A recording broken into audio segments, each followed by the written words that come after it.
You want one? Yep. Okay. Okay. I do want to compliment the crew from DPW that's on this line. It's like, I live in Salem. Okay. And I occasionally take the line up to and the crews are very nice. They know all the regular riders. And I took them to take the bus up to Salem. And even though the bus is scheduled to arrive at the cars, they sometimes hold it. Because usually buses are open. But the last time I took, they actually held it. Yeah, there are times when we communicate, if we're coming southbound to connect with one of the Salem buses and we're running late, we'll call Smart and tell them, look, can you hold? And it's, you know, It works out really Yeah, well. I've had the issue too there, where the bus comes and we were just coming in. I think, and we were late. We left like 5 minutes late, I think, and we saw the train depart. So, but I have a schedule to keep. yeah, no, I agree. And it was like 8 minutes late, and that was at the start of the run. So, but it's a lot better though. I mean, it used to be before they started this, the connections were very haphazard. So, I think that's one of the really benefits of this. It's forced Smart to really use their transit system so it connects. Yeah, it's not that I'm inflexible, but I have to operate within my parameters. So I agree. If you lag behind me, you need to come up to me. I can get a little bit towards you, but and it works out well. I get along well with all of those entities, and we've worked it out and talked to each other. And it's like, we'll do what we can do for you if you'll do what you can do for us, and it works out very well. Hey Jeff, if I don't see you, it's terrific. Thank you so much. I hope I'm not at the next location you have your...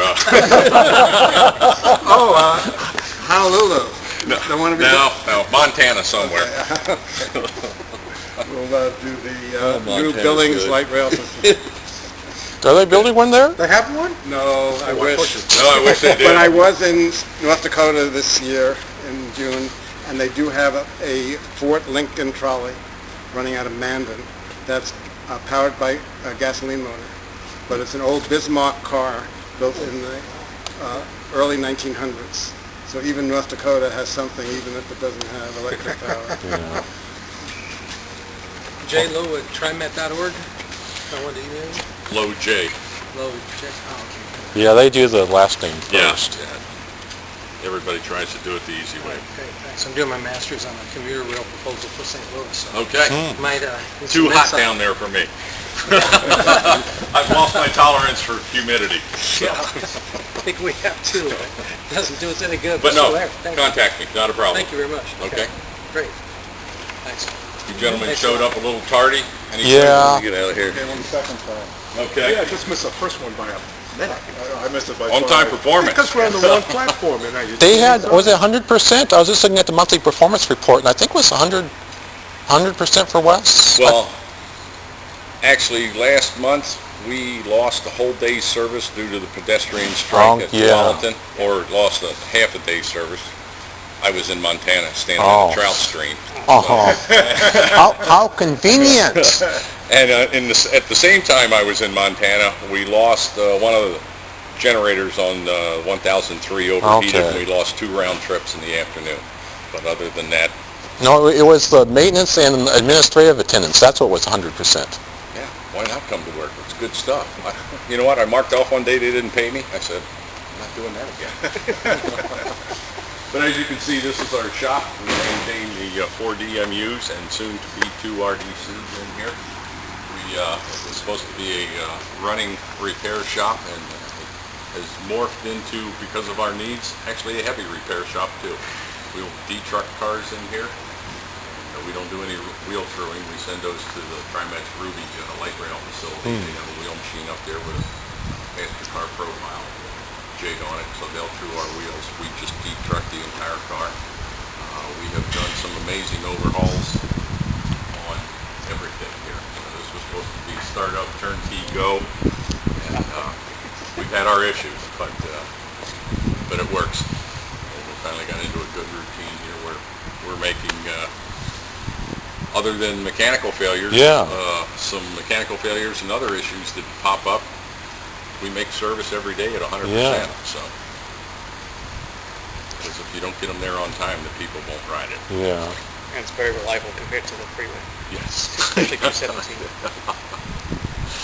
You can't say I-5 and reliable or 217 in the same sentence. No. So.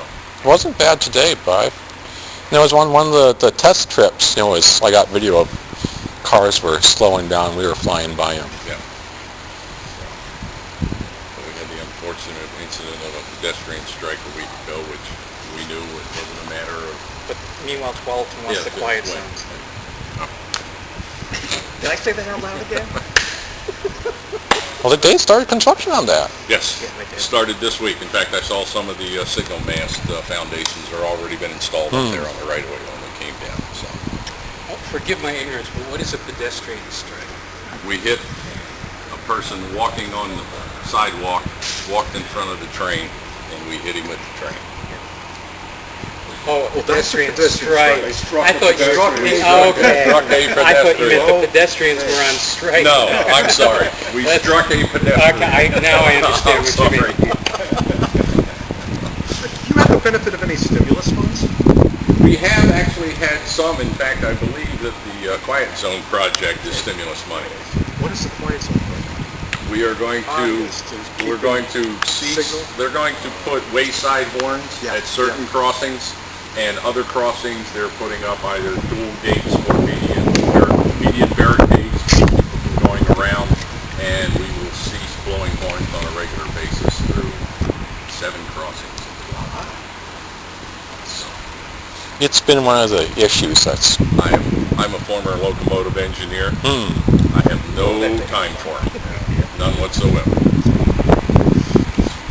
But They've been going to in Salem, like British Salem is the capital, killing a lot of operations. Oh, yes. It's happened there before. they've had several on the railroad. That was our first one with the commuter rail service. It was just a matter of time Oh, because it's some of silly. the behavior you see out there with motorists with some of the heavy crossings that we cross, don't think, don't read the sign says don't stop on the crossing. The light at the intersection a block ahead of them turns red. Everybody just piles in, and then all of a sudden we've come around. I've got some video in there that is just absolutely raise your hair. It's like, oh my God, how did we not hit that guy? Yeah. But it's just the actions of people, and they don't think. So, No, I know bus operators, they're always amazed at it. But what's the status of the RDCs? Are they working on them, or? we are working on them every day as time permits to get these running by the end of the year, which is Okay. which is the mandate that the FTA has given us Okay. to have them operational. We will use them. As I said before, they are. Right now I have 0 spares. Right. I lose a car, I lose service. These cars will give me the ability to plug these cars in Yeah. if I have to take one of the DMUs down for Yeah. maintenance or some type of heavy repair. Yeah. And we don't have to then do all of our program maintenance piecemeal. We can stand the car for an entire day I see. to run the RDC, and instead of taking 3 to 4 days to get some of the required inspections done on these cars over a 3 or 4 day piecemeal period, we can knock it out in a day and get a better grasp of our maintenance, make it flow a lot easier than it currently Could does. they do some of that on the weekend, though? I mean, it's, you don't have to haul people in, but you don't have the luxury of no service. But The luxury of time and a half. yeah. And I'm paying enough of that right now to make these run, so. But yeah, our day and afternoon shift works Monday through Friday. Our third trick works Sunday night Okay. through Thursday night, because they have to be here on Sunday night to get all the Yeah, inspections to make right. service Monday morning, so. So, I mean, really it would be nice if they could make it so it uses 2 trains, but, they'd have 2 or 3 minute layovers, so. Yeah. I has to go to the bathroom every once in a while.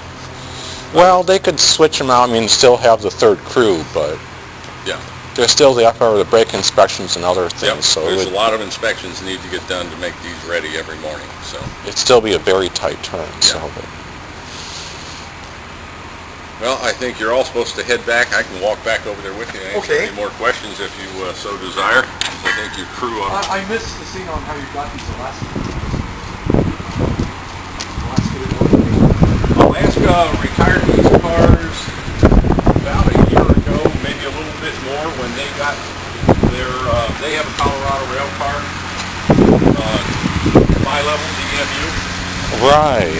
and when they got that car, they retired these. Okay. And and they were laying up there, and we needed a spares ratio, and we looked around for RDCs that we could hopefully get running with minimal cost and minimal time.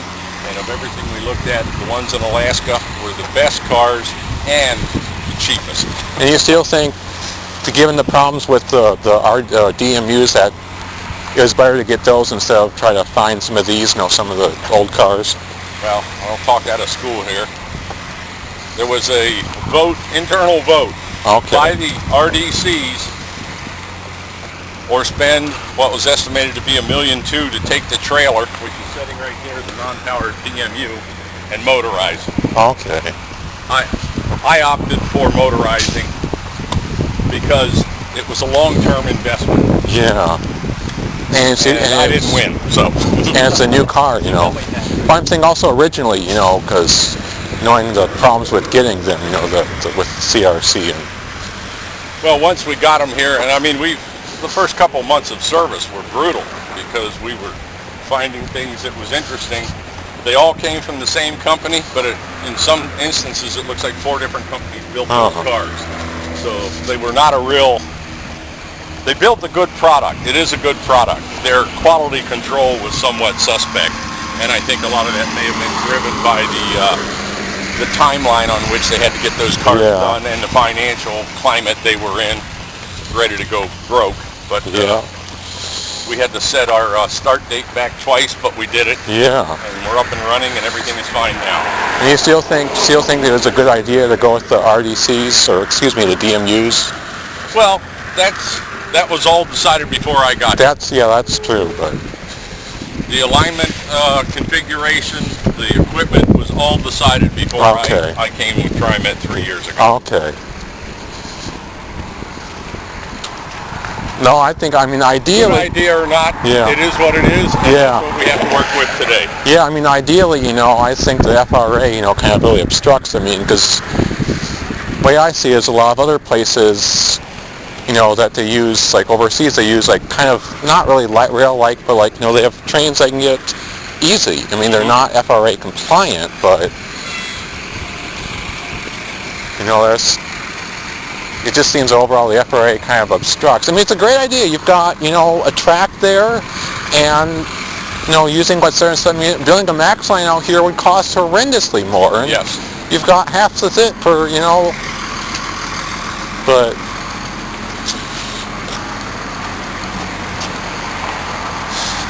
In any case, though, it took 90 minutes to do this by transit before.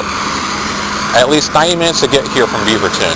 I had to go downtown for a meeting, so I decided I was going to ride the TriMet service. So I went down on the West train, BTC, into Holiday Street. Right. Coming back, take the Max over to BTC. Now I'm going to ride the 76 bus line down here. And I'm like, oh my God, why does anybody ride that when the West service is out here? It takes forever. Yeah. Yeah, will you be done after service? Were you getting back? Yeah. Okay, yeah. The morning service was over. Yeah, that's tough. Yeah, because, and rightfully so, the agency wants you to use the service to get. I'm like, I'm out here in the middle of no place. Yeah. My service options are few and far between. Yeah, once you get to 76, then you have to transfer to the Smart Bus, and those transfers aren't timed. It can be exact same time, where it means if you have to wait a half an hour if he doesn't make it. So, it's... But... bottom line, I go to Salem from downtown Portland. It's faster to take this than the 96. So... You have them all. Is there a loudspeaker? There's a PA system in there, yes.